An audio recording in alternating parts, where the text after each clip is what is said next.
Welcome back to Revenge of TV live from San Diego Comic-Con. We are at the Ignition Pavilion all day, every day, 24/7. And we are back with another interview with our very good friend, friend of the shop, Marc Bernardin. Hey! Thank you for coming. Thank you for having me, man. This is fun. Making the time. You are the busiest man in comics. I am one of a select few of overworked and overcaffeinated people. Yeah, I mean, my God, like there's so many things on this list to even talk about, and I see your name pops up every other week on New Comic Book Day. It feels like, and you've got so many things going on. Let's do it. Let's talk about what you're promoting right now. Right now, I'm promoting the Star Wars Rogue One Saw Gerrera one-shot. Yes, which was so much fun to write. Big hit. I am promoting Fatman Beyond, the podcast that I do with Kevin Smith. Heard of it, yes. We're doing it tonight. What is today? Today's Thursday, so Thursday night. Love it. We're doing it. Where is that going to be? That is at the American Comedy Company, which is like up that street, I think. Okay. I'm gently promoting a little story that I wrote called The Odyssey. Okay. I don't know. Is it? I've heard of the Odyssey. Is it like that? It's less dirty than the Odyssey. Okay, not for me then. No, the Odyssey is filthy. So much horseplay. Yeah. Ooh, Mr. Hands. Hey now. But yeah, man, that's my con. Yeah. It's being on panels talking about writing, getting to talk to people that I like, getting to see old friends, getting to make new friends, getting to drink other people's alcohol. Yeah. It is the dream. That is like, we've been going a couple years now, and I finally, now that we've like settled in and don't ever leave here to actually go to the con, I've learned it's all about like hanging out with your friends and going to their parties and, stuff like that. Like I've been going long enough. This is my 23rd. Oh, yeah. I think San Diego. And I've gone in so many different iterations of it. Like I went as a journalist, I went as a comic book writer, I went as a TV creator. Yeah. And now I just kind of cherry pick the things that I love about each of them and like smash them into the same. I feel like this year, well, I don't know about this year, but this year, last year, and maybe even the year before, it feels like a good mixture of movies, TV, comics, like of that sort of thing going on. It's almost like we had a reset after, COVID and all that. It allowed us to just gather, chill a little, and examine, do a little work on who we are as a community, and come out the other side as like, oh, this is what it could be. What if it was that all the time? You're still doing a lot of TV. What are you working on right now? You got a big project you're doing. Right now, I'm on a television show called God of War. Heard of it? Yes. Which is fantastic and wonderful, and there is no drama whatsoever. Definitely nothing I've heard in the news recently. No, all the drama is on the screen. Yeah, can you dish about anything to me?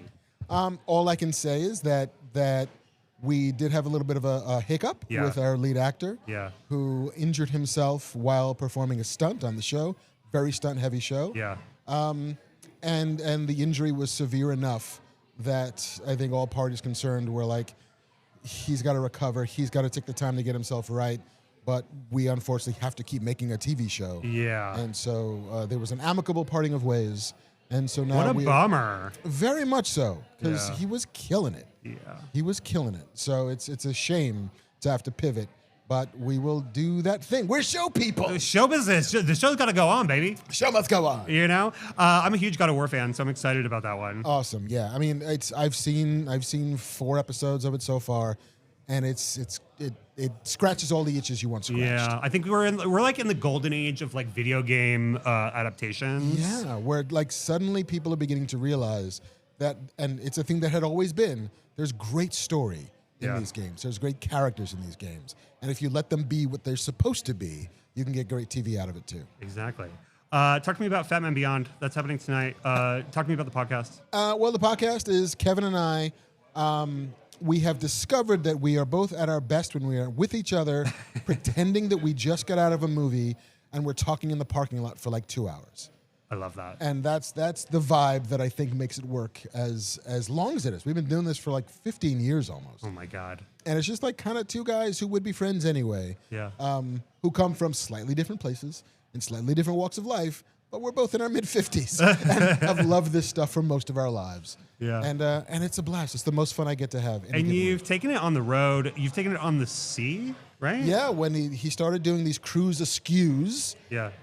There's some cruise company was like, hey, it'd be great.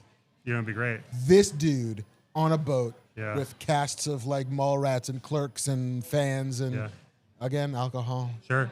I don't know how many pineapples were upside down on the boat. All of them. Every bit of citrus. Did you see the Poop Cruise documentary?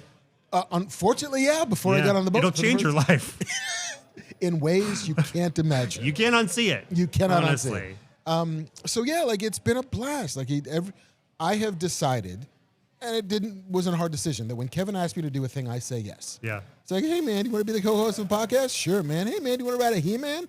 Sure. Yeah, Kev. Hey man, you want to go to cruise? Yeah, man. Hey, you want to go on the road? So far, it has worked out incredibly well. It's always a good hang. Always a good hang. I've never regretted saying yes. Well, there you go. I'll keep that in mind. I mean, maybe I should not broadcast this to the world. That's a dude who likes to say yes. Yeah, that guy. He'll say yes. That guy. Trust me. He's a goer. What else you got going on this weekend? Let's see. I've got a couple panels tomorrow. I've got a panel on the pitching hour. Yeah. Sort of advice for pitching stories. I'm on a live play D&D thing called Progcore Fantasies, run by Todd Stashwick and David Nett. And so me and like Felicia Day and Bria Grant and Todd and Bria was just here. Felicia we got tomorrow. They're awesome. And so we're going to play D&D for awesome. An hour and 45 minutes live in front of a crowd. I love that. I've got another panel for Comixology on the evolution of a comic book writer. And then on Sunday, I'm doing Inside the Writer's Room, a panel with a bunch of other TV writers just sort of examining the weirdness of the industry today. Yeah, talk to me about your TV history. What's some highlights? Let's see. I worked on Star Trek Picard Season 2. I worked on Marvel's Eyes of Wakanda. I worked on Treadstone, Castle Rock, Carnival Row, The Continental, Batman, Caped Crusader, and Master of the Universe. Everything. My dad does not understand that I've managed to make a career out of having been a professional nerd for most of my life. Look at all the people around here. Half the people here are making a career out of that. Look at this. My God. Never thought reading these dumb comic books would work. Let's talk about this.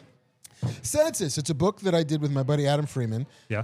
And it's a kind of a horror comedy about a guy a New Yorker in his like 7th year of NYU, who answers a want ad in the subway to like be a census taker, good pay, flexible hours, great benefits.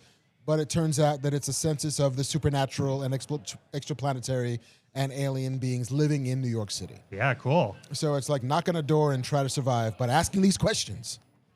The art is very cool. What's next on the list for you for comics? Do you have anything in the tank that you're like jonesing to get out there?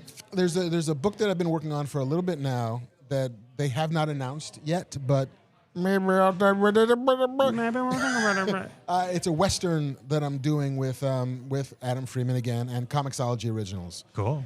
They probably won't want me to say that the name is called Gunmetal Gray. Okay. We won't say it then. We won't say it. Don't listen to that. And I won't tell anyone. No idea when it's coming out. Yeah. Because again, it's been a long gestating process, but the artwork is phenomenal. I'm thrilled with the story.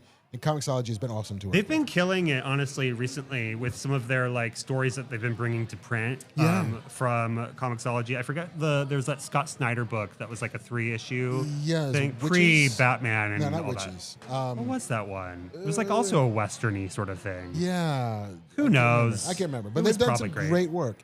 Yeah. And I did a graphic novel with them called A Door in the Distance. Yeah. That they then collected and put out for print through Dark Horse. And that is one of my favorite books that I've ever done. It means the world to me. That's just like a good time. 5 issues of fun. I like that. I like a good little snacker of a book. Like I don't need like 50 issues of Spider-Man. I mean, fine, but like Love to Death. Why the Last Man? Favorite book. Yeah. Like one of ever. But like a 5-issue aperitif. That one's long. Yeah. Like, let's just get in and get out. So you got all these loves. You've got podcasting. You've got TV writing. You've got comics. Like what's your true love? You know what I mean? My true love, dance.